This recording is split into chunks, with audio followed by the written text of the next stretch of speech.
ازيكم يا جماعه، انا اسماعيل، دي قناه اكش تفلح. انا رجعت تاني الحمد لله على سلامتي. النهارده هنشرح الميد جيرني. انا كنت عملت فيديو قبل كده هتلاقوه موجود هنا في الحته اللي فوق دي، بيشرح ازاي تبداوا تتعاملوا مع ميد جيرني. بس انا في الفتره الاخيره دي كنت بحاول اوصل لايه احسن طريقه عشان تكتبوا الاوامر او البروم بتاعت ميد جيرني، ولقيت كذا طريقه جاي اقول لكم عليهم النهارده. الحاجات دي الاساسيات اللي هتعرفكم ازاي تتحكموا في الصوره اللي المفروض انتوا عايزينها بالظبط تطلع. فتعالوا نجرب كده مع بعض.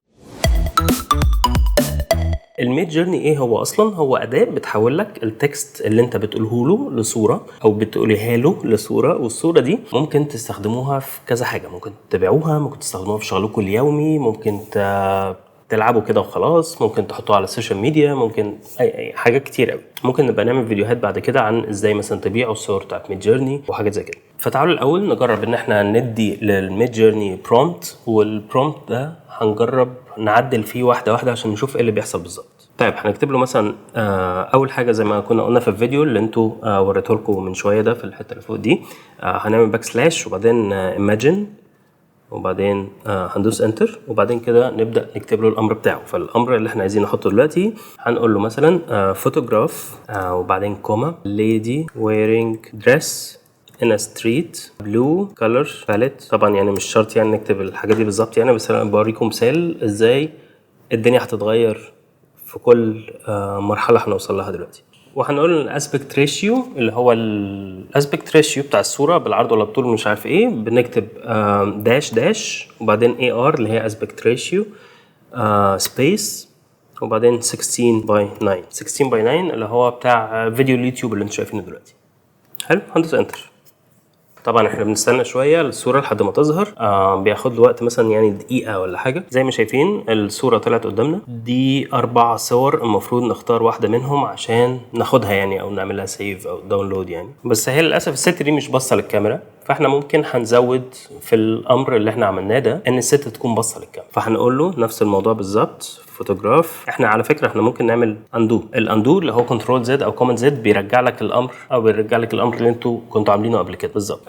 فهي هنخليها هي بالظبط، بس هنيجي هنا وهنقول له لوكينج ات ذا كاميرا. حلو كده، هي هندوس انتر. نستنى شويه وهو بيحمل، بيبدا الصور تبان اكتر تفاصيلها لحد ما يخلص ويوصل ل 100%. هو دلوقتي 62%. طيب حلو قوي، ظهر لنا 4 صور كلهم باصين للكاميرا فعلا زي ما احنا طلبنا منه. احنا ممكن برضو موضوع البلو كلر باليت ده احنا ممكن نشيله او نحطه يعني زي ما احنا عايزين، بس انا قلت عشان اديها يعني دراماتيك او سينماتيك لوك. فتعالوا نجرب ان نفس الامر ده بالظبط هنعمل اندو، وبعدين بدل الفوتوغراف دي هنخليها بينتينج رسم. ماشي، هندوس انتر. استنى شويه. الفكره في بينتينج ان هو المفروض يطلع لنا نفس التكوين اللي احنا اخترناه من الاول ده بس بصوره رسم، فهيطلع كانها لوحه مرسومه بنفس الشكل ده بالظبط. كل الحاجات اللي احنا بنتكلم فيها دي لحد دلوقتي ده اسمه ميديوم، اللي هو الكور بتاع البرومبت اللي احنا مدينه الميد جيرني او الامر اللي احنا مدينه الميد جيرني.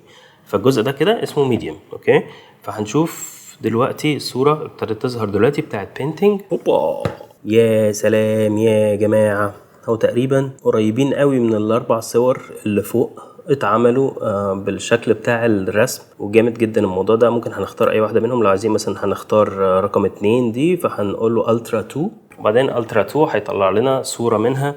هي دي نقدر نعمل لها داونلود. نعمل اوبن ان براوزر، بعدين بيفتح لنا هنا بالحجم الكبير، فتحفه. ماشي، بعد كده تعالوا نجرب بدل بينتينج دي هنعمل اندو تاني، وبعدين هنقول له هنا اهوت عايزينها صوره سبعيناتي، فهنقول له 1970 ايرا اللي هي الحقبه بتاعه السبعينات، وهندوس انتر تاني. ابتدت الصوره تظهر اهي. تعالوا نفتح الصوره. تحفه يا جدعان، شكلهم حقيقي فشخ، جامدين جدا. التفاصيل، الالوان، كل حاجه، حتى تسريحه الشعر بتاعت السبعينات. فهو ذكي لدرجه ان هو بيفهم الموضه كانت عامله ايه وقتها. نفس الامر تاني، تعالوا نعمل اندو، وبعدين هنقول له هنا اهوت كوميك بوك الستريشن وهندوس انتر. راح اجيب ميه بس على ما يحمل، رحت وجيته لسه محملش، مشكله.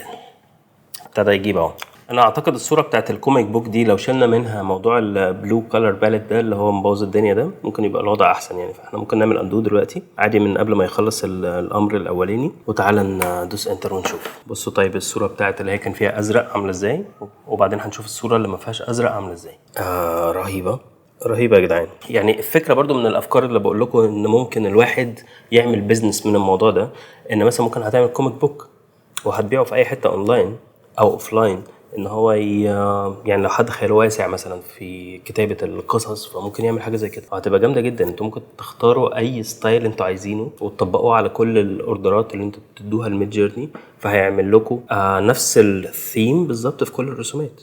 بصوا بقى اللي بقول لكم عليه بقى، ان احنا لما ما حددنالوش الكالر باليت الزرقاء فهو فكر من دماغه، فعمل كل الاشكال اللي انتم ممكن تحتاجوا حاجه منها. عمل ابيض واسود، وعمل حاجه كده لو ساتوريتد كده الالوان فيها قليله.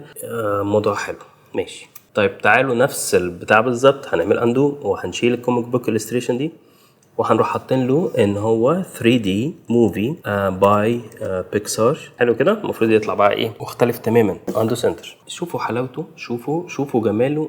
اي والله. طيب هنفتح الصوره، تحفه رهيب يا جدعان. ايه ده؟ ايه الحلاوه دي؟ يعني هو طلع نفس الستايل بتاع بيكسار بالظبط اللي بيطلع في اللي بيعملوا كرتونات 3D. جامد جدا. نفس الاضاءه، نفس طريقه الصوره بتاعتها بتاعت بيكسار عامله ازاي. طيب احنا بعد كده في حاجه تانية بقى ليها علاقه بالكاميرا. عايزين الكاميرا ازاي؟ عايزينها بعيد ولا قريب؟ عايزينها لونج شوت ولا مثلا شولدر، ولا عايزينها من فوق ولا عايزينها ازاي؟ الحاجات دي انا كنت كاتبها هنا، ممكن تاخدوا كده منها سكرين شوت دلوقتي، زي لونج شوت وكلوز اب وساتلايت فيو. طب تعالوا نجرب ساتلايت فيو نشوف هتبقى عامله ازاي. بس هي انا كاتب جنبها تريكي عشان هي بتبقى تريكي شويه، يعني ممكن تطلع بايظه، الابعاد فيها بايظه شويه. خليها زي ما هي بيكسار ماشي، وهنقول له الساتلايت فيو وندوس انتر ونشوف. فاكرين لما انا كنت عملت فيديو زمان لما كنت بشرح فيه الموضوع، لما قلت لكم في اول الفيديو ده ان هو هيكون هنا مهم، يعني تطور ميد جيرني اللي حصل من اول الفيديو ده لحد النهارده تطور فظيع. يعني وقتها احنا كنا في فيرجن 4 تقريبا، احنا دلوقتي عدينا 4 وبعدين 4 مش عارف ايه و5 و5.1 و2 و3 وبعدين دلوقتي احنا بقينا في فيرجن 6. فيرجن 6 الكواليتي اللي فيه رهيبه، يعني بيطلع كواليتي مش طبيعيه، او طبيعيه لدرجه انها مش طبيعيه. مش هتعرفوا تفرقوا ما بين الصوره دي انها حقيقيه، يعني سيبكم يعني بتاع بيكسار دي، بس لو صوره شخص مثلا مش هتعرفوا ده حقيقي ولا مش حقيقي. طيب تعالى نشوف الصوره اللي طلعت لنا دي.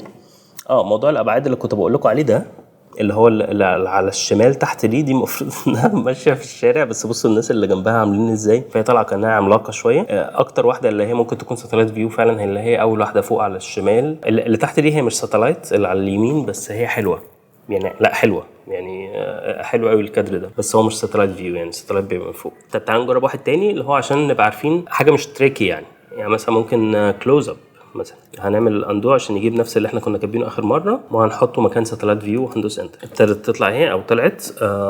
انا شايفها جامده فعلا، وفعلا كلوز اب على الوش ورهيبه، خصوصا تالت واحده اللي هي دي. طيب تعالى نجرب الثيم بقى. الناس دي فين يعني؟ سيبك خلاص، احنا اخترنا الميديم واخترنا الستايل.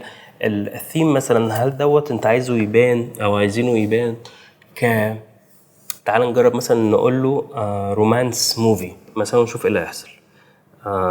هنشيل كلوز اب دي او ممكن نحطها او نشيلها يعني براحتنا. هنقول له هنا اهوت رومانس، هندوس انتر. وتعالى هنعمل اندو تاني وهنشيلها، هنشيل الرومانس دي وهنخليها كرايم، فيلم جريمه بقى. شوف ايه بقى، وهنشوف الفرق ما بين الكرايم والرومانس.